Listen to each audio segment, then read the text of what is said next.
হযরতে মারিয়াম আলাইহিস সালামের নামও তারা পাল্টিয়ে দিয়েছে মারিয়া, মেরি বলে ডাকে, মেরি।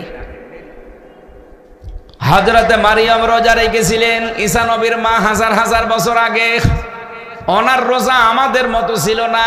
কোরআনে কারিমে আল্লাহ সূরা মারিয়ামের ভেতরে দিয়েছেন যে ঈসা নবীর মা মরিয়ম রোজা রেখেছিল, খাওয়া দাওয়া ছিল, পান করা ছিল, কিন্তু কথা বলতে পারতো না। তাহলে অন্যান্য নবীদের উম্মতের রোজা ছিল, তাদের সিস্টেম ছিল আলাদা, তারাও সিয়াম সাধনা করেছে। আল্লাহ পাক আমাদেরকেও সিয়াম দিয়েছেন, কিন্তু সিয়ামকে আপনি সাওমে পরিণত করা লাগবে। এই জন্য হাদিসে কুদসি হচ্ছে আস-সাওমুলি ওয়া আনা আজজি বিহি ওয়া আনা উজজা বিহি। আল্লাহ পাকের নবী কিন্তু এখানে আস-সিয়ামুলি বলেন নাই, কি আস-সাওম বলেছেন। আমি আস-সিয়াম আস-সাওম শব্দের ব্যাখ্যা করার জন্য পর্যন্ত আসলাম। রব্বুল আলামিন এটা হাদিসে কুদসি, যেহেতু আল্লাহর বাণী রাসূলের মুখ দিয়ে ডেলিভারি হয়েছে, নবীজিকে আল্লাহ বলতে বলেন, হে নবী আপনি বলেন আস-সাওমুলি নাকি আস-সিয়ামুলি? আস-সাওমুলি।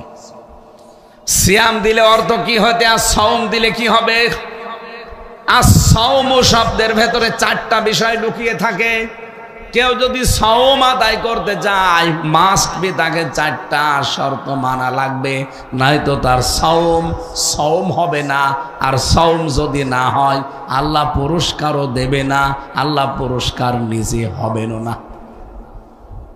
নবীজি বলেন, কেউ যদি সাওম পালন করে, আল্লাহ পাক জানিয়েছেন রোজা আমার জন্যে, আর আমি নিজের পুরস্কার দেব, অথবা আমি নিজে এর পুরস্কার হয়ে যাব। এবার আসেন তো, আমরা সিয়াম সাধনার মাধ্যমে সাওম আদায় করতে, যদি আমরা পারফেক্ট সাওম আদায় করতে চাই, আল্লাহর পুরস্কার এবং আল্লাহকে যদি পুরস্কার হিসাবে পেতে চাই, কয়টা শর্ত মানা লাগবে? আরো জোরে বলেন। 1 নম্বরে আল খাউফু মিনাল জালিল, 2 নম্বরে আল আমালু বিত-তানজিল, 3 নম্বরে আল কিনায়াতু বিল কলিল, 4 নম্বরে আল ইস্তিদালু লিয়াউমির রাহিক। আরবিতে বললাম, হয়তো অনেকে বোঝেননি। 1 নম্বরে আল্লাহকে না দেখে যেমন আমরা বিশ্বাস করি, না দেখে ভয় করা লাগবে। কথা বলে না কেন? 2 নম্বর আল আমালু বিত-তানজিল, কোরআনের আমল আপনার জীবনে থাকা লাগবে। ও টাঙ্গাইলবাসী, খেয়াল করে এই পয়েন্টটা শুনবেন। বাংলাদেশে আজ সাওম পালন চলছে, কিন্তু সাওম তার কাঙ্ক্ষিত মানে যাচ্ছে না। আপনাকে না খেয়ে থাকা, খাদ্য, পানি, স্ত্রী সম্ভোগ থেকে বিরত থাকা এবং হারাম কাজগুলো ছেড়ে দেওয়া, এই 4টা বিষয় মানতে পারলে সেইটা হয় আস-সাওম। সেটার নাম কি? আমি আবার বলছি, আপনি খাবার খেতে পারবেন না, আপনি পানি পান করতে পারবেন না, কিন্তু মরিয়ম আলাইহিস সালামের জামানায় রোজা যারা রেখেছিল, উনি রোজা রেখেছিলেন, খেতেও পারতেন, পান করতেও পারতেন, কিন্তু কথা বলতে পারতেন না। তার রোজা, তার সিয়াম আর আমাদের সিয়াম কি এক? বলেন। আমরা সিয়ামে কথা বলতে পারি, কিন্তু খেতে পারি না, পান করতে পারি না, স্ত্রী সম্ভোগ করতে পারি না হালাল, তারপরেও 4 নম্বরে হারাম কাজগুলো আমরা ছেড়ে দেওয়ার ইরাদা করি, ইচ্ছা করি। আপনাকে এই সিয়াম আদায় করার সাওম যদি আপনি আদায় করতে পারেন পারফেক্ট, এই 4টা শর্ত মেনে নিয়ে, আল্লাহর কসম আপনি আল্লাহর পুরস্কার পাবেন, অথবা আল্লাহ নিজে আপনার জন্য পুরস্কার হয়ে যাবে। আল্লাহকে না দেখে যেমন বিশ্বাস আমরা করেছি, না দেখে ওরকম ভয় আমরা করি। এই শিক্ষাটাই রোজা আমাদের প্রথম দিয়েছে। এজন্য ক্ষুধার যন্ত্রণায় কলিজা ফেটে গেলেও আমরা নিজেরা চুরি করে খেতে পারি। বলেন বলেন। পানির নিচে ডুব দিয়ে পানি খেতে পারি। আজকে আমার সকাল 11টায় একটা আলোচনা ছিল, 1 ঘন্টা 15 মিনিট, এখানেও 1 ঘন্টা 15 মিনিট।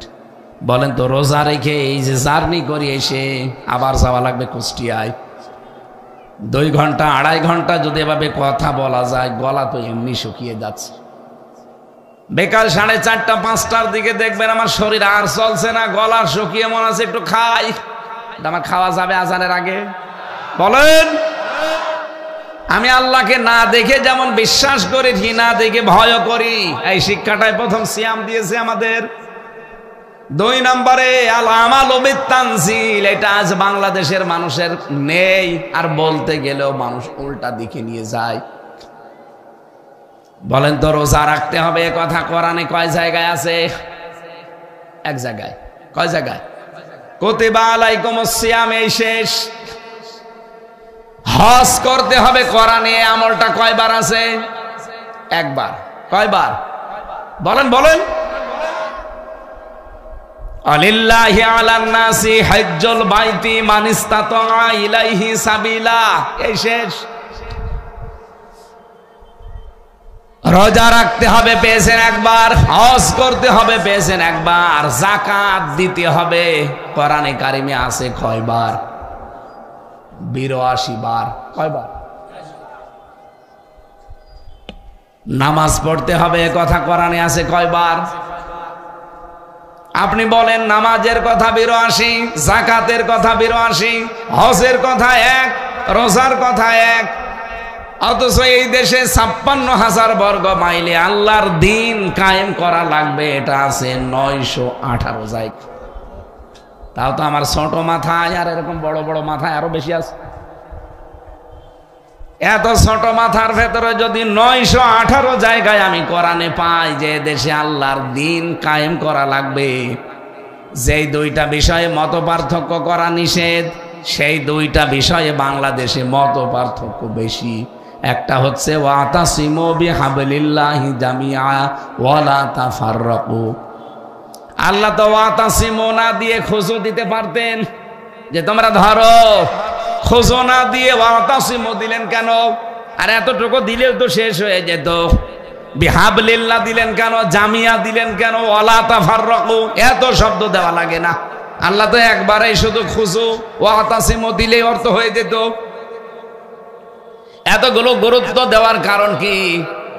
কোরআনে কারিমের কাছে আসার ব্যাপারে কোনো মত পার্থক্য করবা না, এখানে সবাই এক হয়ে যাও।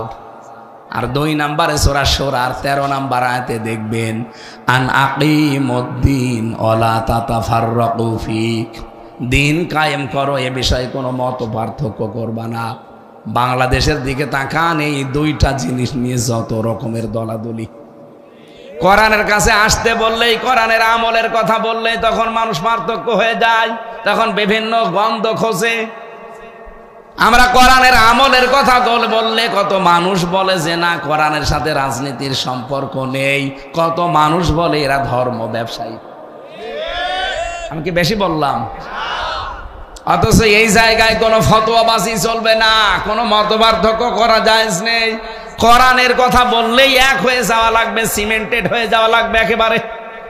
2 নম্বরে দিন কায়েমের কথা যখনই বলা হবে, আপনি আপনার মাসলাক নিয়ে আসেন, আপনার তরিকা নিয়ে আসেন, থাকেন, কিন্তু দিন কায়েমের কথা যেই বলবে ওখানে কোনো মত পার্থক্য করা জায়েজ নেই। এটা শুনলে সবচেয়ে বেশি মন খারাপ হয় কাদের? বলেন কাদের?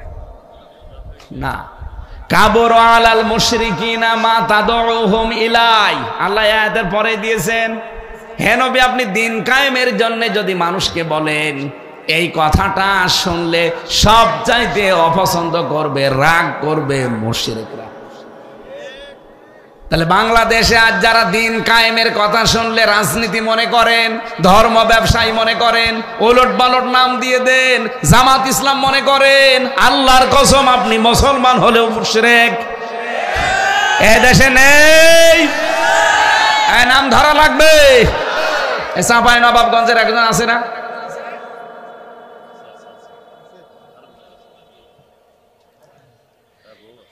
সে যেই হোক না কেন, আজকেও একজন উপদেষ্টা উনি বলেছেন নামাজ রোজার মতোই পয়লা বৈশাখ আমাদের সংস্কৃতি। এর ইমান আছে না গেছে? ওর ইমান এমনিতেও নেই, আগে ইমান হারা, এরপরে আরো চলে গেছে। ওর যদি তাওবা না করে ও মরে গেলে জানাজা দেওয়া যায় না, কারণ যার ইমান নেই বেঈমানের জানাজা আছে? বলেন। কয়দিন আগে এক বেঈমান বিদায় নিয়েছে, জানাজা করার জন্য একটা ইমাম খুঁজে পাচ্ছিল না। শেষে কারে রাস্তা থেকে ধরে বসে ইমামতি করেন। ও কি ও ইমামতি করতে জানে? আমার মনে হয় ও বলেছে আল্লাহ তুমি এর জাহান্নাম। আমি একবার এক জানাজা পেয়েছিলাম কুষ্টিয়া। আমি এমনি সচরাচর পড়াতে চাই না, এমনকি আমার বংশের লোক কেউ বলা আছে যে দিন কায়েমের আন্দোলনে যারা শরিক নেই, ডাইরেক্ট ইনডাইরেক্ট, এই মানুষগুলো যদি মরে যায় আমারে ডাকবেন না। ও যদি আমার বাবাও হয় না, ওর জানাজা পড়ে আমি করবো কি? মিথ্যা কথা বলবো আমি যে বিসমিল্লাহি ওয়া আলা মিল্লাতি রাসূলিল্লাহ, আল্লাহর নামে রাসূলের দলে তুলে দিয়ে গেলাম, অথচ সারা জীবন দল করেছে শয়তানি। আমি বলছি এই কারণে, কারণ বংশের তো 100 জনের 98 জন সব ওইটা। এই কারণে কড়াকড়ি করেছিলাম যে অন্তত ফিরে আসে কিনা দেখি। আমরা নবী মুহাম্মদুর রাসূলুল্লাহকে নবী মনে করি, আর ওনারাই 54 বছরে ওনারে নবী মনে করত। কিরকম শক্ত আপনি টের পাচ্ছেন? এই জন্য বলেছিলাম স্যার তার মারা গেলেই হ্যাঁ আপনার চাচা মরে গেছে, আপনার দাদা মরে গেছে, ফুফু মরে গেছে, না আমারে ডাকবেন না।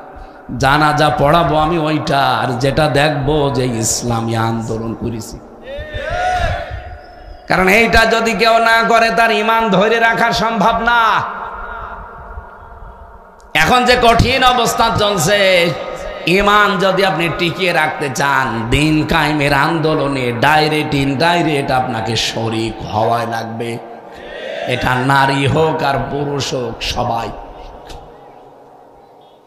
জোর করে নিয়ে গেল জানাজায়। আমি জানি যে সারা জীবন লোকটা নামাজ পড়ে না, শুধু গালি দিত আল্লাহ রাসূলকে, মরে গেছে। এখন আত্মীয় বলছে হুজুর নামাজ পড়িয়ে দেন, ও মনে করছে আমির হামজা নামাজ পড়েন, মনে হয় আল্লাহ মাফ করে দেব। অত সহজ।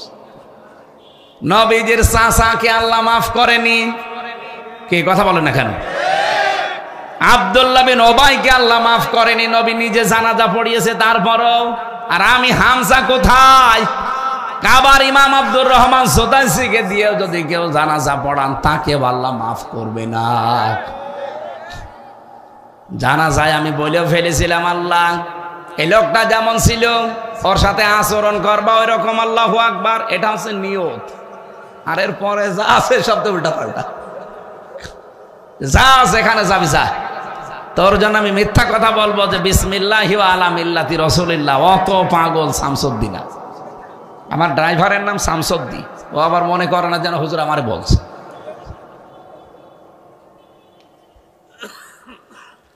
আর টাঙ্গাইলবাসী, আমি যে কথাটা বলছিলাম, 2টা আয়াত আমি কোরআনে পেলাম যেখানে মত পার্থক্য করা হারাম, নিষিদ্ধ। আর বাংলাদেশে এমন একটা পরিস্থিতি, এই 2টা জায়গায় দেখবেন যত ফতোয়াবাজি, যত দলাদলি, যত মত পার্থক্য, সব এই 2 জায়গায়, হয় কোরআনের সাথে না ইসলামী আন্দোলনের সাথে। আরে ভাই, আপনার ভেতর তাকওয়া পয়দা হয়েছে, তার প্রমাণ কি? প্রমাণ হচ্ছে আপনি কোরআনের আমল করবেন।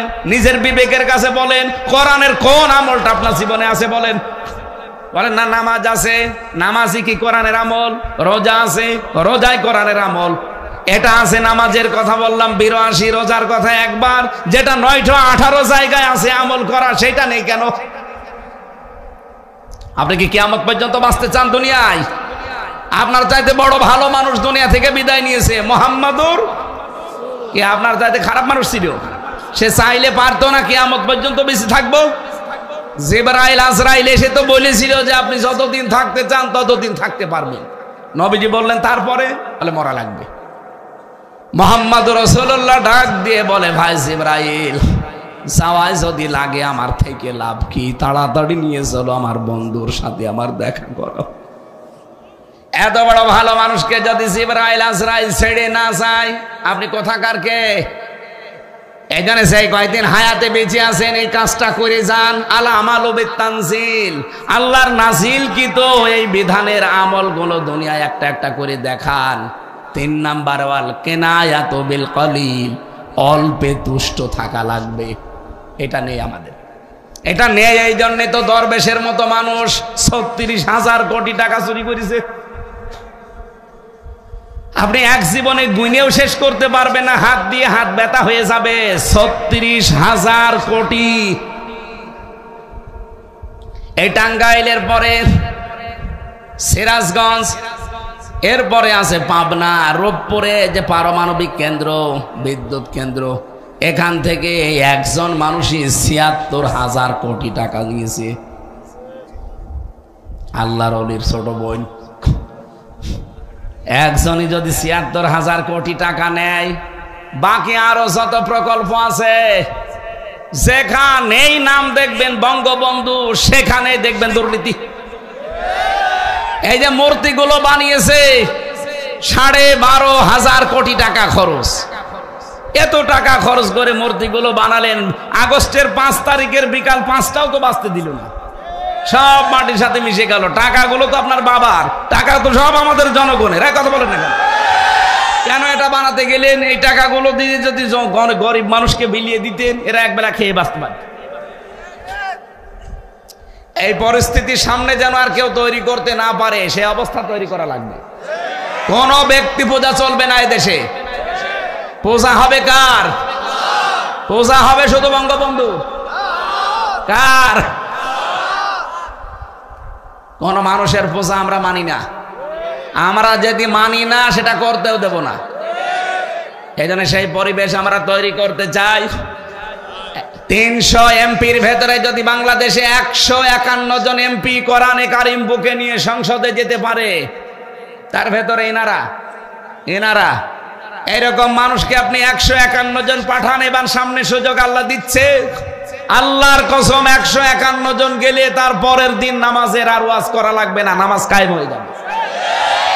ওনারা ৩০০ এমপির ভেতরে যাই বলবে যে মাননীয় স্পিকার, আমরা নামাজের বিল চাই, উনি বলবে আপনারা হাত তোলেন। এরকম মানুষ যদি ৩০০-র ভেতরে ১৫১ জন বলে এই যে আমরা হাত তুলেছি, পরের দিন সংসদে আইন পাশ হয়ে যাবে, নামাজের ওয়াজ করা লাগবে। তখন ১৮ কোটি মানুষ নামাজ পড়বে। আপনি শুধু একটা ভোট ওনাকে দেবেন, ১৮ কোটি মানুষ নামাজ পড়লে যে সওয়াব হয়, একটা ভোট দিয়ে আপনি ওই সওয়াব পেতে থাকবেন প্রতিদিন। এই সুযোগ আমাদের সামনে আসতেছে, এটা কাজে লাগানো দরকার না? এরপরও যদি এবার মিস করেন, ভুল করেন, ১০০ বছর পেছিয়ে যাবেন। এভাবে ভুল করতে করতে তো ৫৪ বছর। এবার আল্লাহ সুযোগ একটা দিয়েছে, যদি সত্যি ভুল হয় ১০০ বছর পেছিয়ে যাবে। ওয়াল্লাযী বাআসা ফিল উম্মিয়্যিনা রাসূলাম মিনহুম ইয়াতলু আলাইহিম আয়াতিহি ওয়া ইউযাক্কিহিম। এটা বক্তা, ওয়াইজেন, আলেম, ওলামা যারা আমরা আছি, এ পর্যন্ত আছি, আল্লাহর কিতাব তেলাওয়াত করে শোনাই। ব্যক্তি, পরিবার, সর্বোচ্চ সমাজ পর্যন্ত আমরা কোরআন দিয়ে পবিত্র করার চেষ্টা চালাই। কিন্তু আল্লিমুহুমুল কিতাব ওয়াল হিকমা, এই দুইটা রাষ্ট্র ছাড়া সম্ভব না। এই জন্য ওই জামানায় আরব জাতি যতদিন পর্যন্ত কোরআনে কারিম বিচার ব্যবস্থায়, শিক্ষা ব্যবস্থায়, স্বাস্থ্য ব্যবস্থায় নিতে না পেরেছে, ততদিন তারা ইয়াতলু আলাইহিম আয়াতিহি ওয়া ইউযাক্কিহিম এ পর্যন্ত ছিল। কিন্তু যখন তারা কিতাবের শিক্ষা, কিতাবের বিচার, কিতাবের স্বাস্থ্য এগুলো কায়েম করতে পেরেছে, দ্বিতীয় না ৪ নম্বরে বলে হিকমা। হিকমা মানে হাকাম শব্দের শাব্দিক অর্থ হচ্ছে শিকল। এই যে গরু, মহিষ, এরপরে ঘোড়া, গাধা, এদেরকে কন্ট্রোল করার জন্য নাকের ভেতরে কি দেয়? শিকল দেয়। কি দেয়? এরকম বালা মতো তৈরি করে নাকে ঢুকিয়ে টান দেয় না? অর্থাৎ যেদিকে টান দেবে ওইদিকে যাবে। এইটা যদি সত্যি রাষ্ট্রে কায়েম হয়ে যায়, এটা যেদিকে টান দেবে ওইদিকে দেশ যাবে। এই কথা বলছেন আমার? এই জন্য আপনার ভেতরে তাকওয়া আছে কিনা শুধু জুব্বা থাকলেই হবে না, জিকির করলে হবে না, দেখতে হবে আপনি কোরআনের আমল করেন কিনা। একবার আল্লাহ আদেশ দিলেন যে কুতিবা আলাইকুমুস সিয়াম, আপনি পাগল হয়ে গেছেন রোজা রাখার জন্য, আর ৯১৮ জায়গায় যে বললেন আনাকিমুদ্দিন, ওটা পালন করতে গেলে আপনি রাজনীতি মনে করেন, দুনিয়াদার বলেন, আমাদের ধর্ম ব্যবসা বলেন, আপনি যাই বলেন, মরণ যতদিন না আছে আমি এই পথে থাকবই ইনশাআল্লাহ। আর আমার জীবনের মেন কাজই এইটা, আনাকিমুদ্দিন আলা তাতাফাররাকু ফি। এ বিষয়ে কোনো মত পার্থক্য করা চলবে না। কেউ যদি ফতোয়াবাজি করেন তার খবর আছে। মাওলানা মামুনুল হক হাফিজাহুল্লাহ ৩ বছর আমার সাথে এক ঘরে ছিল, জেলখানায়। প্রতিদিন আমারে বলতো, হামজা বাইরে থাকতে ভাবতাম কি, আর ভেতরে এসে দেখছি কি।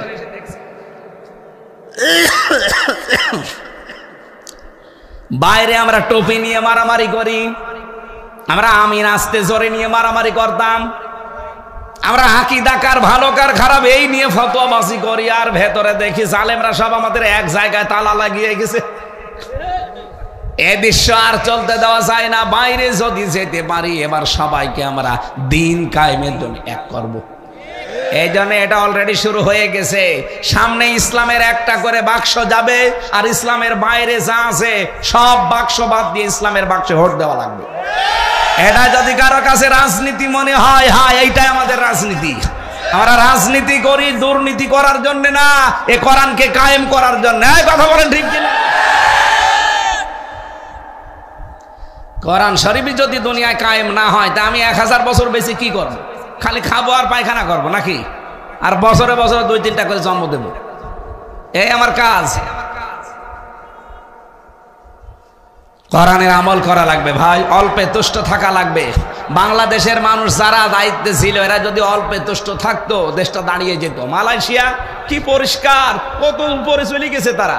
2004 থেকে 2025, মাত্র 21 বছরের ব্যবধানে তাদের দেশটা দাঁড়িয়ে গেছে। আর আমরা 54 বছরও দাঁড়াতে পারি না, কারণ আমরা যারাই দায়িত্বে যাই অল্পে তুষ্ট থাকতে পারি না। এক লোকের বাড়ি শুনলাম 620টা বাড়ি বানিয়েছে। কত? 620টা বাড়ি বানিয়েছে ভূমিমন্ত্রী। ও যদি এই 7 মাসে থাকতো আরো 100 বাড়ি বানাতো। কিন্তু আল্লাহর ইশারা একটা বাড়িতেও থাকতে পারে না, বাইরের দেশে পালিয়েছে। এই যে মালয়েশিয়া বানিয়েছে বেগম সাহেব পাড়া, কানাডায় গিয়েছিলাম বাড়িয়েছে কি বেগম পাড়া। থাকতে তো পারে না ওখানে, সব থাকে হোটেলে। মালয়েশিয়া যে হোটেলে, সিঙ্গাপুরে যে হোটেলে, থাইল্যান্ডে যে হোটেলে নামিয়ে দেখি নিচে বসে আছে 2 শয়তান চা খাচ্ছে। কি গো এখানে? হুজুর আমরা আগে পালিয়েছি। আগে আপনি পালালেন কেন? সাহেব পাড়া বানিয়েছেন, ওখানে থাকবেন না? আপনার 620টা বাড়ি, ওখানে থেকে মায়ের খাবো? বাংলাদেশের মানুষ এখানেও আছে, পিটিয়ে ভর্তা বানিয়ে ফেলে। কয়দিন থাকবেন এভাবে হোটেলে? এক এক জায়গায় যে ভিআইপি হোটেলে থাকেন দেখলাম 5,000, 7,000, 10,000 রিঙ্গিত। তার মানে বাংলাদেশের 1 টাকায় 29 টাকা। 10,000 টাকা ওই দেশের হলে কত হয়? এই 2 লাখ 2.5 লাখ টাকা এক একদিন ভাড়া। কয়দিন চলবেন এভাবে? এই জন্য বলছো হুজুর আমাদের জন্য দোয়া করে। কিসের দোয়া করবো আপনার জন্য? সব টাকা পয়সা গুলো পাচার করেছে। টাকাগুলো যদি দেশে থাকতো, হাজার হাজার, এই যে 36 লাখ যুবক বেকার, এদের কর্মসংস্থান তৈরি হতো না? টাকাগুলো পাচার করে নিজেও এখন ভোগ করতে পারেন না, আমাদের দেশটাকেও ফোকলা করে দিলেন। এই দেশে এখন কেউ জন্ম নিলে 1,10,000 টাকা তার মাথার উপরে ঋণ। যারা এই ঋণের বোঝা আমাদের মাথার উপরে দিয়ে গেল, তারা যদি আবার পুনর্বাসন হতে চায়, মেনে নেওয়া যায়? পথের ফকির বানিয়ে দিয়েছেন আমাদের। এই দেশের যুবকরা এখন যে মালয়েশিয়া রাস্তা ঝাড়ু দেয়, পায়খানা সাফ করে, রুটি বানায়, দর্জির কাজ করে। আমি নিজে দেখে আসলাম, সিঙ্গাপুরে রাস্তা ঝাড়ু দিচ্ছে। কেন? ওই 36 লাখ যুবক এই দেশে কর্মসংস্থান তৈরি করে দিতে পারতেন না? এক একজন কোটি কোটি কোটি কোটি টাকা আত্মসাৎ করে পাঠিয়েছে। এগুলো আমার মনে হয় কোনো বিচার আচার নেই, জবাই করে ফেলা দরকার। শয়তান অল্পে তুষ্ট হতে পারে না। কয় টাকা লাগে আপনার বাঁচতে? যাওয়ার সময় যে আল্লাহর ওলি চলে গেল, যদি খালি হাতে চলে যেত তাও তো বাঁচতাম। 14টা ব্রিফকেস নিয়ে গেছে। হ্যাঁ, একটা ব্রিফকেসে কি খালি ছিল? সব ছাই ছিল না? যাওয়ার সময় শুধু ডাক দিয়ে বলেছে পাইলটকে যে ব্রিফকেস গুলো উঠেছে। বলছে জি ম্যাডাম চলো। আর কারোর সাথে কোনো কথা নেই। কেন? কাওয়া কাকুকে একটু বলতে পারতো না যে কাওয়া চলে গেলাম? আমার নাম্বারটাও জোগাড় করে বলতে পারতো যে হামজা 3 বছর জেল খাটালাম, কিছু মনে করো না, মাফ করে দিও, চলে গেলাম। কিচ্ছু বলে না, শয়তান চলে গেছে। আর এখন বলে দোয়া করেন, উনি চট করে ঢুকে পড়বে। আসেন, চট করে ঢুকলে আপনাকে আয়না ঘরে দেওয়া হবে। মানবতা ধ্বংস করে দিয়েছেন আপনি। আমি আয়না ঘরে 10 দিন ছিলাম। আমার মাঝে মাঝে মনে হইতো যে যারা এখানে দায়িত্ব, তাও তো আমি মিনিটায় ছিলাম, বিগটা তো আরো কঠিন। এখানে যারা দায়িত্ব পালন করে এরা বাড়ি যেয়ে সংসার করে কি করে? এত কষ্ট দেয় মানুষকে।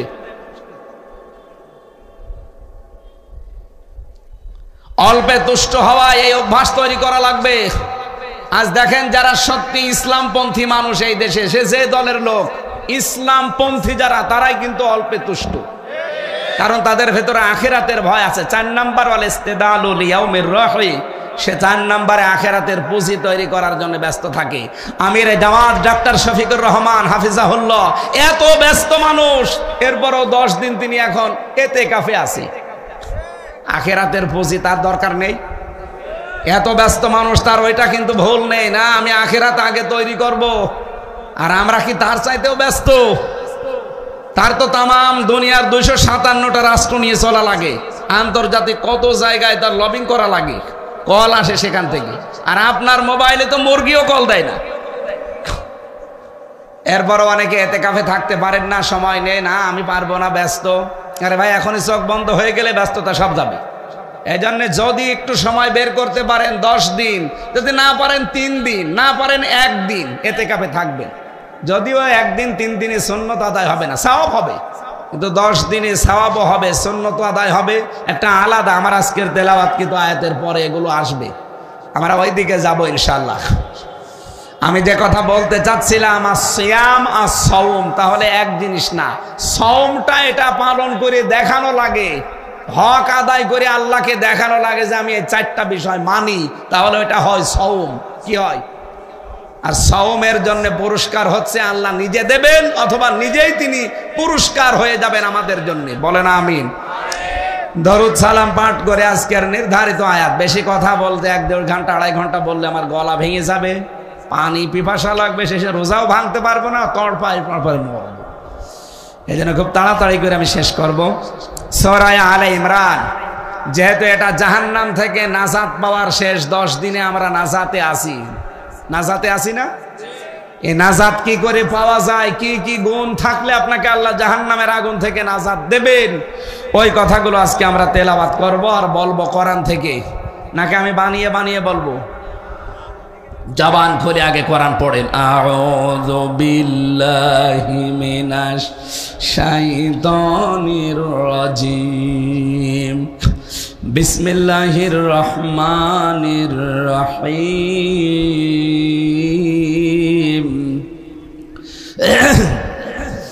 কুল আউনাব্বিউকুম বিখাইরিম মিন যালিকুম লিল্লাযীনা তাকাউ ইনদা রাব্বিহিম জান্নাত। রব্বুল আলামিন বলেন, নবী আপনি বলুন, এর চাইতে কি উত্তম কিছুর সংবাদ তোমাদেরকে আমি শোনাবো, দেব? এর আগে আমার আল্লাহ 7টা বিষয়ের বর্ণনা দিয়েছেন। যুজ্জিনা লিন্নাসি হুব্বুশ শাহাওয়াতি মিনান নিসা ওয়াল বানিন ওয়াল কানাতিরিল মুকানতারাতি মিনাজ যাহাবি ওয়াল ফিদ্দাতি ওয়াল খাইলিল মুসাওওয়ামাতি ওয়াল আনআমি ওয়াল হারথ, যালিকা মাতাউল হায়াতিদ দুনিয়া আল্লাহু ইনদাহু হুসনুল মাআব। আল্লাহ এখানে 7টা জিনিসের বর্ণনা দিলেন যে আমি আকর্ষণ তৈরি করেছি, আসক্তি তৈরি করেছি, লোভনীয় বস্তু বানিয়ে দিয়েছি। 7টা জিনিসকে দুনিয়ায়। 1 নম্বরে তোমাদের স্ত্রী। তাহলে স্ত্রীর প্রতি মহব্বত ও ভালোবাসা এটা তৈরি করেছে কে? আরো জোরে বলেন। কিন্তু বাস্তবে আমরা উল্টা দেখি। নবীজিও বলেন আমার কাছে সবচাইতে প্রিয় 3টা জিনিস, তার 1 নম্বরে আমার নিজের স্ত্রী, আমার কাছে খুব ভালো লাগে। আমাদের কাছেও তো স্ত্রী ভালো লাগার কথা, লাগে নিজেরটা বাদ দিয়ে অন্যেরটা। এরকম মানুষ দেশে নেই? সেদিন একজন আমার মোবাইলে মেসেজ দিয়েছে, হুজুর 2 বছর বিয়ে করেছি, প্রথম ভালোই লাগতো, ছাতা এখন আর ভাল লাগে। তাও তো আমার ছোট মাথায়, আর এরকম বড় বড় মাথায় আরো বেশি আছে। এত ছোট মাথার ভেতরে যদি 918 জায়গায় আমি কোরআনে পাই যে দেশে আল্লাহর দিন কায়েম করা লাগবে, যেই 2টা বিষয়ে মত পার্থক্য করা নিষেধ, সেই 2টা বিষয়ে বাংলাদেশে মত পার্থক্য বেশি। একটা হচ্ছে ওয়াতাসিমু বিহাবলিল্লাহি জামিআ ওয়ালা তাফাররাকু, আল্লাহ তো ওয়াতাসিমু না দিয়ে খুশু দিতে পারতেন, যে তোমরা ধরো। খুশু না দিয়ে ওয়াতাসিমু দিলেন কেন? আর এতটুকু দিলেও তো শেষ হয়ে যেত। বিহাবলিল্লাহ দিলেন কেন? জামিয়া দিলেন কেন? ওয়ালা তাফাররাকু, এত শব্দ দেওয়া লাগে না। আল্লাহ তো একবারেই শুধু খুশু ওয়াতাসিমু দিলেই অর্থ হয়ে যেত। এতগুলো গুরুত্ব দেওয়ার কারণ কি? কোরআনে কারিমের কাছে আসার ব্যাপারে কোনো মত পার্থক্য করবা না, এখানে সবাই এক হয়ে যাও। আর 2 নম্বরে সূরা শুরার 13 নম্বর আয়াতে দেখবেন, আন আকিমুদ্দিন ওয়ালা তাতাফাররাকু ফি, দিন কায়েম করো, এ বিষয়ে কোনো মত পার্থক্য করবা না। বাংলাদেশের দিকে তাকান, এই 2টা জিনিস নিয়ে যত রকমের দলাদলি। কোরআনের কাছে আসতে বললেই, কোরআনের আমলের কথা বললেই তখন মানুষ পার্থক্য হয়ে যায়, তখন বিভিন্ন গন্ধ খোঁজে। আমরা কোরআনের আমলের কথা বললে কত মানুষ বলে যে না, কোরআনের সাথে রাজনীতির সম্পর্ক নেই। কত মানুষ বলে এরা ধর্ম ব্যবসায়ী। আমি কি বেশি বললাম? অথচ এই জায়গায় কোনো ফতোয়াবাজি চলবে না, কোনো মতপার্থক্য করা জায়েজ নেই। কোরআনের কথা বললেই এক হয়ে যাওয়া লাগবে, সিমেন্টেড হয়ে যাওয়া লাগবে একেবারে। 2 নম্বরে দিন কায়েমের কথা যখনই বলা হবে, আপনি আপনার মাসলাক নিয়ে আসেন, আপনার তরিকা নিয়ে আসেন, থাকেন, কিন্তু দিন কায়েমের কথা যেই বলবে ওখানে কোনো মত পার্থক্য করা জায়েজ নেই। এটা শুনলে সবচাইতে বেশি মন খারাপ হয় কাদের? বলেন কাদের?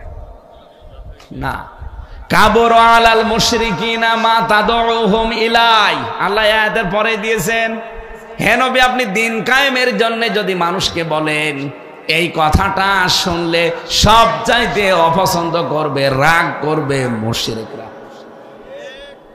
তাহলে বাংলাদেশে আজ যারা দিন কায়েমের কথা শুনলে রাজনীতি মনে করেন, ধর্ম ব্যবসায়ী মনে করেন, ওলট পালট নাম দিয়ে দেন, জামাত ইসলাম মনে করেন, আল্লাহর কসম আপনি মুসলমান হলেও মুশরিক। এ দেশে নেই, নাম ধরা লাগবে। চাঁপাই নবাবগঞ্জের একজন আছে না,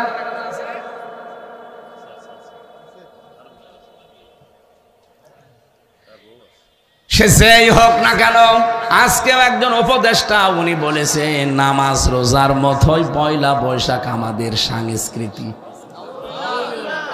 এর ইমান আছে না গেছে?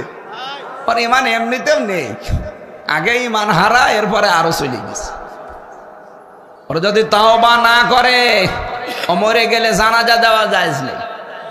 কারণ যার ইমান নেই, বেঈমানের জানাজা আছে? বলেন, কয়দিন আগে এক বেঈমান বিদায় নিয়েছে, জানাজা করার জন্য একটা ইমাম খুঁজে পাচ্ছিল না। শেষে কারে রাস্তা থেকে ধরে বসে ইমামতি করেন। ও কি ও ইমামতি করতে জানে? আমার মনে হয় ও বলেছে আল্লাহ তুমি এর জাহান্নামে দাও। আমি একবার এক জানাজা পেয়েছিলাম কুষ্টিয়া। আমি এমনি সচরাচর পড়াতে চাই না, এমনকি আমার বংশের লোককেও বলাস যে দিন কায়েমের আন্দোলনে যারা শরিক নেই, ডাইরেক্ট ইনডাইরেক্ট, এই মানুষগুলো যদি মরে যায় আমারে ডাকবেন না। ও যদি আমার বাবাও হয় না, ওর জানাজা পড়ে আমি করবো কি? মিথ্যা কথা বলবো আমি যে বিসমিল্লাহি ওয়া আলা মিল্লাতি রাসূলিল্লাহ, আল্লাহর নামে রাসূলের দলে তুলে দিয়ে গেলাম, অথচ সারা জীবন দল করেছে শয়তানি। আমি বলছি এই কারণে, কারণ বংশের তো 100 জনের 98 জন সব ওইটা। এই কারণে কড়াকড়ি করেছিলাম যে অন্তত ফিরে আসে কিনা দেখি। আমরা নবী মুহাম্মদুর রাসূলুল্লাহকে নবী মনে করি, আর ওনারাই 54 বছরে ওনারে নবী মনে করত। কিরকম শক্ত আপনি টের পাচ্ছেন?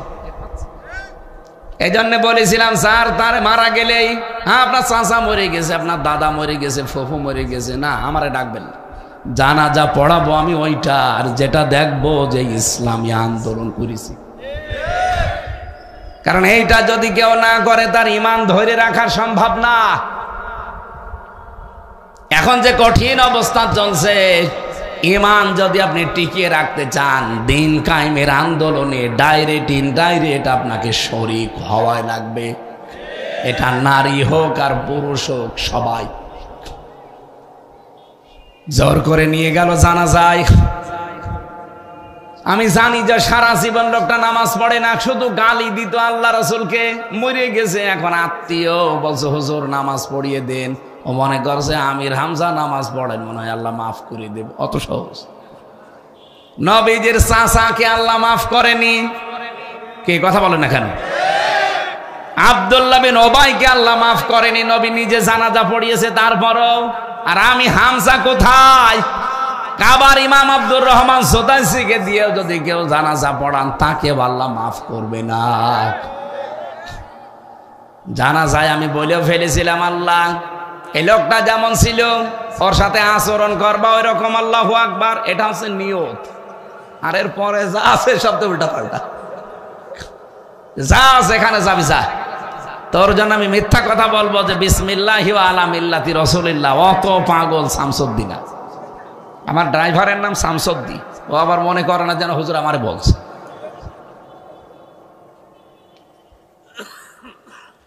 আর টাঙ্গাইলবাসী, আমি যে কথাটা বলছিলাম, দুইটা আয়াত আমি কোরআনে পেলাম যেখানে মত পার্থক্য করা হারাম, নিষিদ্ধ।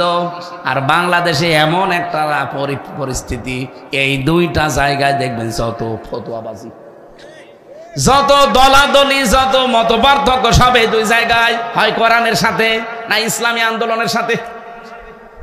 আরে ভাই, আপনার ভেতর তাকওয়া পয়দা হয়েছে, তার প্রমাণ কি?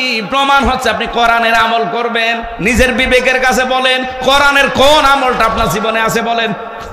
বলেন না নামাজ আছে, নামাজই কি কোরআনের আমল? রোজা আছে, রোজাই কোরআনের আমল।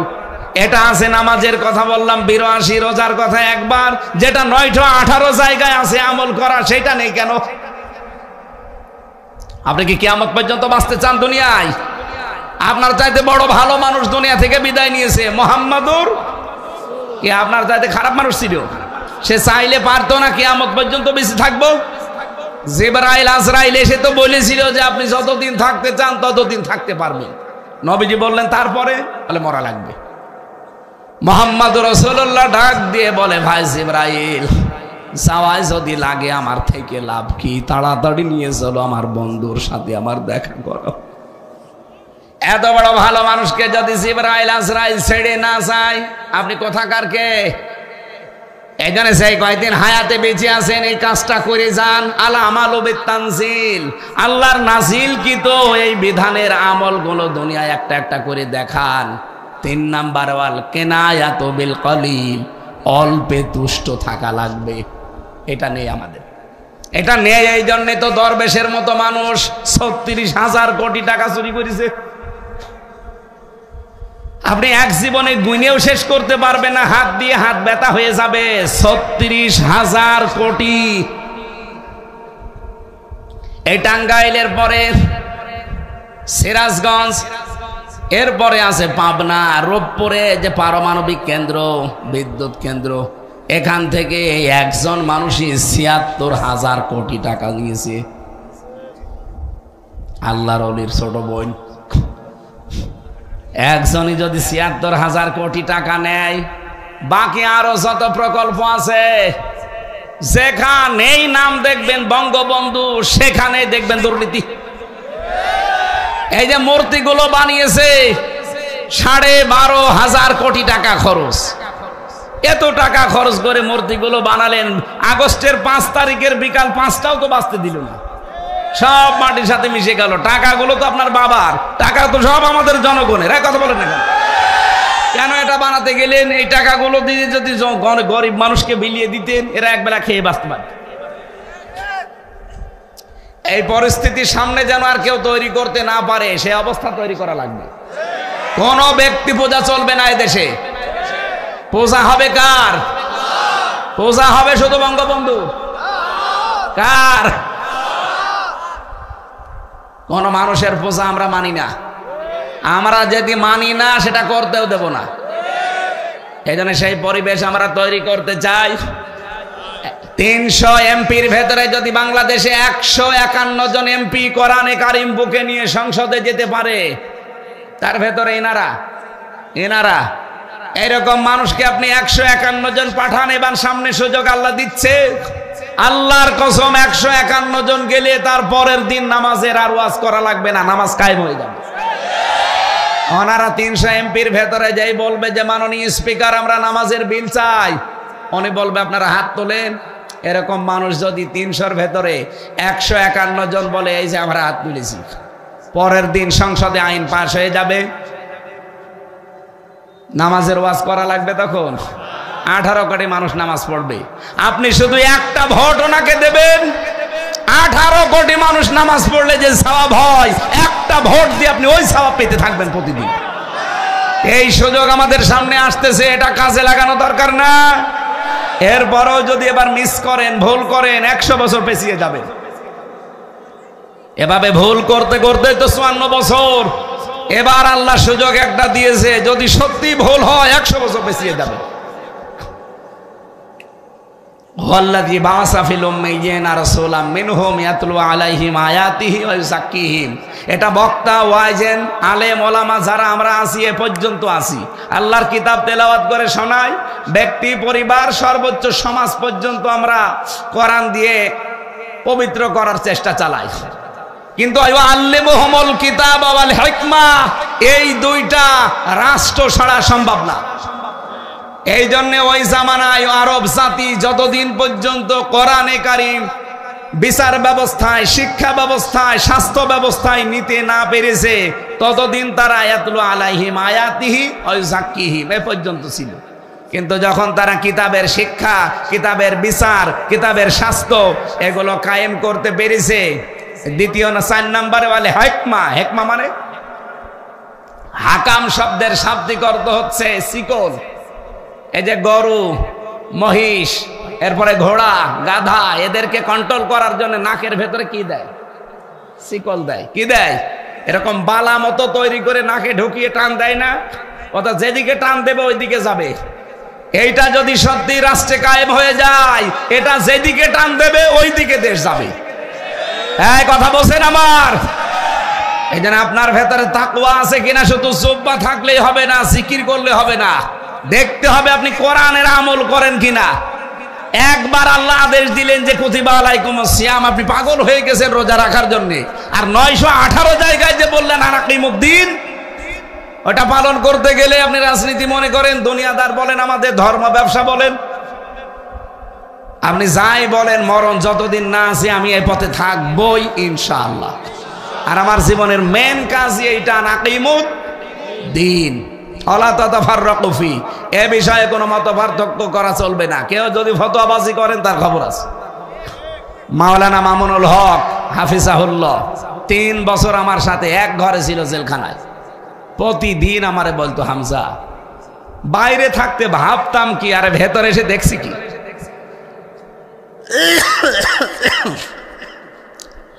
বাইরে আমরা টুপি নিয়ে মারামারি করি, আমরা আমিন আস্তে জোরে নিয়ে মারামারি করতাম, আমরা আকীদা কার ভালো কার খারাপ এই নিয়ে ফতোয়াবাজি করি, আর ভেতরে দেখি জালেমরা সব আমাদের এক জায়গায় তালা লাগিয়ে গেছে। এ দৃশ্য আর চলতে দেওয়া যায় না। বাইরে যদি যেতে পারি, এবার সবাইকে আমরা দিন কায়েমের জন্য এক করব। এই জন্য এটা অলরেডি শুরু হয়ে গেছে। সামনে ইসলামের একটা করে বাক্স যাবে, আর ইসলামের বাইরে যা আছে সব বাক্স বাদ দিয়ে ইসলামের বাক্সে ভোট দেওয়া লাগবে। এটা যদি কারো কাছে রাজনীতি মনে হয়, হ্যাঁ এইটাই আমাদের রাজনীতি। আমরা রাজনীতি করি দুর্নীতি করার জন্য না, এ কোরআনকে কায়েম করার জন্য। কথা বলেন ঠিক কিনা? কোরআন শরীফই যদি দুনিয়ায় কায়েম না হয়, তা আমি 1000 বছর বেশি কি করব? খালি খাবো আর পায়খানা করবো নাকি? আর বছরে বছরে 2-3টা করে জন্ম দেব, এই আমার কাজ। কোরআনের আমল করা লাগবে ভাই, অল্পে তুষ্ট থাকা লাগবে। বাংলাদেশের মানুষ যারা দায়িত্বে ছিল, এরা যদি অল্পে তুষ্ট থাকতো, দেশটা দাঁড়িয়ে যেত। মালয়েশিয়া কি পরিষ্কার, কত উপরে চলে গেছে তারা। 2004 থেকে 2025, মাত্র 21 বছরের ব্যবধানে তাদের দেশটা দাঁড়িয়ে গেছে। আর আমরা 54 বছরও দাঁড়াতে পারি না, কারণ আমরা যারাই দায়িত্বে যাই অল্পে তুষ্ট থাকতে পারি না। এক লোকের বাড়ি শুনলাম 620টা বাড়ি বানিয়েছে। কত? 620টা বাড়ি বানিয়েছে ভূমিমন্ত্রী। ও যদি এই 7 মাসে থাকতো আরো 100 বাড়ি বানাতো। কিন্তু আল্লাহর ইশারা একটা বাড়িতেও থাকতে পারে না, বাইরের দেশে পালিয়েছে। এই যে মালয়েশিয়া বানিয়েছে বেগম সাহেব পাড়া, কানাডায় গিয়েছিলাম, বাড়িয়েছে বেগম পাড়া। থাকতে তো পারে না ওখানে, সব থাকে হোটেলে। মালয়েশিয়া যে হোটেলে, সিঙ্গাপুরে যে হোটেলে, থাইল্যান্ডে যে হোটেলে নামিয়ে দেখি নিচে বসে আছে দুই শয়তান চা খাচ্ছে। কি গো এখানে? হুজুর আমরা আগে পালিয়েছি।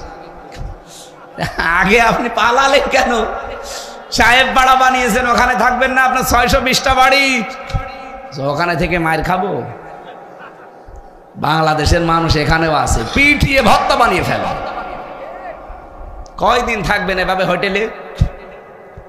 এক এক জায়গায় যে ভিআইপি হোটেলে থাকেন দেখলাম 5,000, 7,000, 10,000 রিঙ্গিত। তার মানে বাংলাদেশের 1 টাকায় 29 টাকা।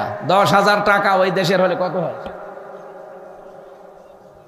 এই 2 লাখ 2.5 লাখ টাকা এক একদিন ভাড়া। কয়দিন চলবেন এভাবে?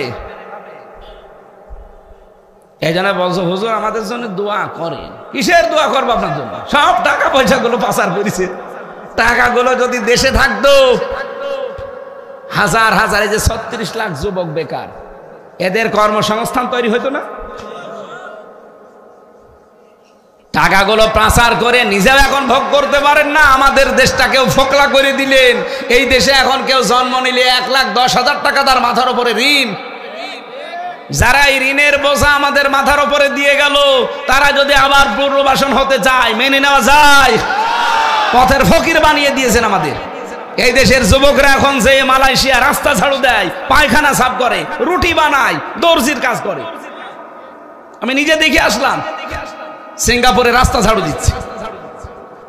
কেন? ওই 36 লাখ যুবক এই দেশে কর্মসংস্থান তৈরি করে দিতে পারতেন না? এক একজন কোটি কোটি কোটি কোটি টাকা আত্মসাৎ করে পাঠিয়েছে। এগুলো আমার মনে হয় কোনো বিচার আচার নেই, জবাই করে ফেলা দরকার। শয়তান অল্পে তুষ্ট হতে পারে না। কয় টাকা লাগে আপনার বাঁচতে? যাবার সময় যে আল্লাহর ওলি চলে গেল, যদি খালি হাতে চলে যেত তাও তো বাঁচতাম। 14টা ব্রিফকেস নিয়ে গেছে। হ্যাঁ, একটা ব্রিফকেসে কি খালি ছিল? সব ছাই ছিল না? যাওয়ার সময় শুধু ডাক দিয়ে বলেছে পাইলটকে যে ব্রিফকেস গুলো উঠেছে। বলছে জি ম্যাডাম চলো। আর কারো সাথে কোনো কথা নেই। কেন? কাওয়া কাকুকে একটু বলতে পারতো না যে কাওয়া চলে গেলাম? আমার নাম্বারটাও জোগাড় করে বলতে পারতো যে হামজা 3 বছর জেল খাটালাম, কিছু মনে করো না, মাফ করে দিও, চলে গেলাম। কিচ্ছু বলে না, শয়তান চলে গেছে। আর এখন বলে দোয়া করেন, উনি চট করে ঢুকে পড়বে। আসেন, চট করে ঢুকলে আপনাকে আয়না ঘরে দেওয়া হবে। মানবতা ধ্বংস করে দিয়েছেন আপনি। আমি আয়না ঘরে 10 দিন ছিলাম। আমার মাঝে মাঝে মনে হইতো যে যারা এখানে দায়িত্ব, তাও তো আমি মিনিটায় ছিলাম, বিটটা তো আরো কঠিন। এখানে যারা দায়িত্ব পালন করে এরা বাড়ি যেয়ে সংসার করে কি করে? এত কষ্ট দেয় মানুষকে।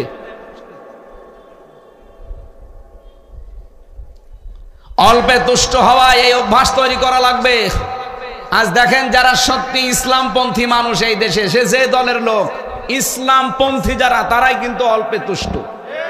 কারণ তাদের ভেতরে আখিরাতের ভয় আছে। 4 নাম্বার ওয়াল ইস্তিদালু লিয়াউমির রাহি, সে 4 নম্বরে আখিরাতের পুঁজি তৈরি করার জন্য ব্যস্ত থাকে। আমির জামাত ডাক্তার শফিকুর রহমান হাফিজাহুল্লাহ এত ব্যস্ত মানুষ, এরপরও 10 দিন তিনি এখন ইতিকাফে আছে। আখিরাতের পুঁজি তার দরকার নেই? এত ব্যস্ত মানুষ, তার ওইটা কিন্তু ভুল নেই না, আমি আখিরাত আগে তৈরি করব। আর আমরা কি তার চাইতেও ব্যস্ত? তার তো তামাম দুনিয়ার 257টা রাষ্ট্র নিয়ে চলা লাগে, আন্তর্জাতিক কত জায়গায় তার লবিং করা লাগে, কল আসে সেখান থেকে। আর আপনার মোবাইলে তো মুরগিও কল দেয় না। এরপরও অনেকে ইতিকাফে থাকতে পারেন না, সময় নেই, না আমি পারবো না, ব্যস্ত। আরে ভাই, এখনই চোখ বন্ধ হয়ে গেলে ব্যস্ততা সব যাবে। এই জন্য যদি একটু সময় বের করতে পারেন 10 দিন, যদি না পারেন 3 দিন, না পারেন 1 দিন ইতিকাফে থাকবেন। যদিও 1 দিন 3 দিনে সুন্নত আদায় হবে না, সওয়াব হবে, কিন্তু 10 দিনে সওয়াবও হবে, সুন্নত আদায় হবে। একটা আলাদা, আমার আজকের তেলাওয়াত কিন্তু আয়াতের পরে এগুলো আসবে, আমরা ওই দিকে যাব ইনশাআল্লাহ। আমি যে কথা বলতে চাচ্ছিলাম, আসিয়াম আস-সাওম, তাহলে এক জিনিস না, সাওমটা এটা পালন করে দেখানো লাগে, হক আদায় করে আল্লাহকে দেখানো লাগে যে আমি এই 4টা বিষয় মানি, তাহলে এটা হয় সাওম। কি হয়? আর সাওমের জন্য পুরস্কার হচ্ছে আল্লাহ নিজে দেবেন, অথবা নিজেই তিনি পুরস্কার হয়ে যাবেন আমাদের জন্য। বলেন আমিন। দরুদ সালাম পাঠ করে আজকের নির্ধারিত আয়াত। বেশি কথা বলতে 1-1.5 ঘন্টা 2.5 ঘন্টা বললে আমার গলা ভেঙে যাবে, পানি পিপাসা লাগবে, শেষে রোজাও ভাঙতে পারবো না, তড়পাই মরবো। এই জন্য খুব তাড়াতাড়ি করে আমি শেষ করব। সূরা আলে ইমরান, যেহেতু এটা জাহান্নাম থেকে নাজাত পাওয়ার শেষ 10 দিনে আমরা নাজাতে আছি না? এই নাজাত কি করে পাওয়া যায়, কি কি গুণ থাকলে আপনাকে আল্লাহ জাহান্নামের আগুন থেকে নাজাত দেবেন, ওই কথাগুলো আজকে আমরা তেলাওয়াত করব আর বলবো কোরআন থেকে, নাকি আমি বানিয়ে বানিয়ে বলবো? জবান খুলে আগে কোরআন পড়েন। আউযু বিল্লাহি মিনাশ শাইতানির রাজিম, বিসমিল্লাহির রহমানির রহিম।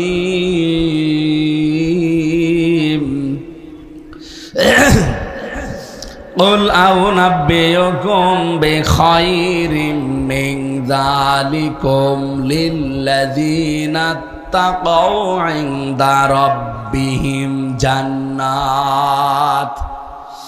রব্বুল আলামিন বলেন, নবী আপনি বলুন, এর চাইতে কি উত্তম কিছুর সংবাদ তোমাদেরকে আমি শোনাবো, দেব? এর আগে আমার আল্লাহ 7টা বিষয়ের বর্ণনা দিয়েছেন।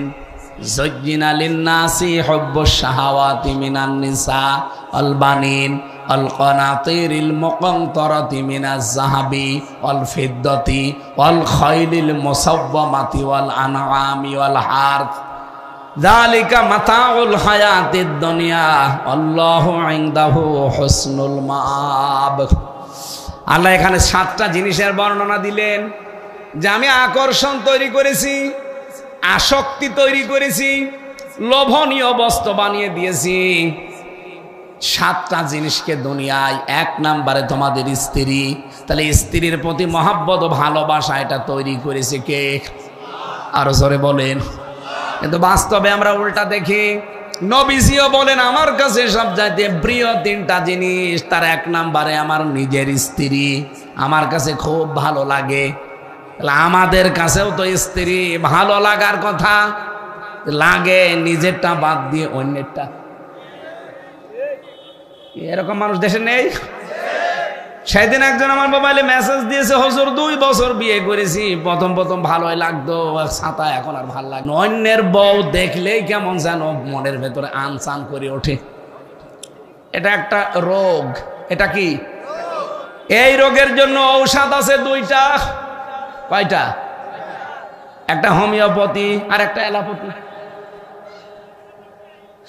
আল্লাহ রাব্বুল আলামিন এই রোগের রোগী যারা এখানে বসে আছেন, নিজের বউ ভালো লাগে না, অন্যেরটা দেখলেই ভালো লাগে, অন্যেরটা দেখলে আকর্ষণ বেড়ে যায়।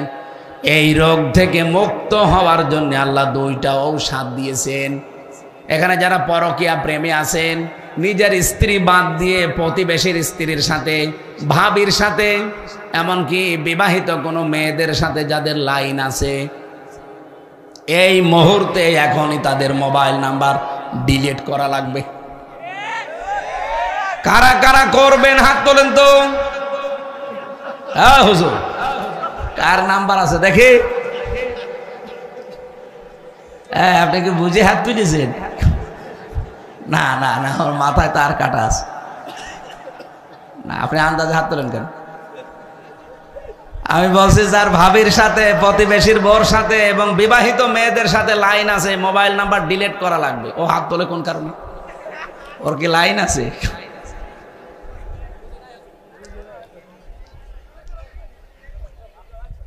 আল্লাহ রাব্বুল আলামিন দুই শ্রেণীর মানুষের প্রতি সব সময় রেগে থাকে।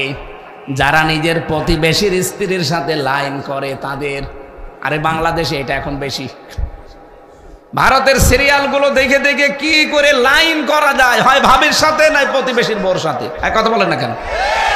আর শয়তানও ঠিক এই জায়গায় কাজে লাগায়। মানুষ আর খুঁজে পায় না। কত বিবাহিত মেয়ে ছেলে আছে তার সাথে না, ও লাইন দেখবেন শুধু বিবাহিত মহিলার সাথে। কি পেয়েছেন আপনি? সে তো একজনের বউ আছে নাকি?